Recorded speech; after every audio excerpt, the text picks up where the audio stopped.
ऊंची ऊंची घरवा के नीची रे दुआरिया सिकड़िया बाटी देहले राजा जी सिकड़िया बाटी देहल।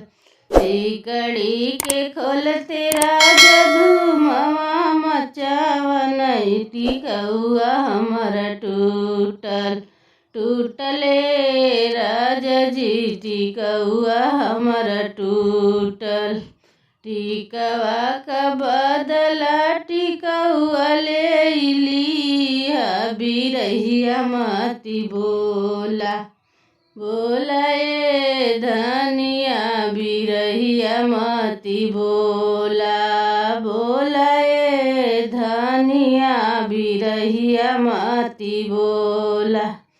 ऊंचे ऊंचे घरवा के नीचे रे दुआरिया सिकड़िया बाटी देहले राजा जी सिकड़िया बाटी देहल।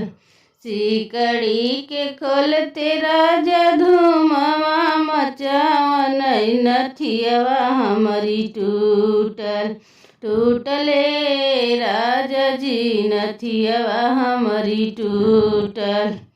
नथिया का बदला नथियवा ले लिया बिरहिया मती बोला ए रनिया बिरहिया मती बोला ए रनिया बिरहिया मती बोला।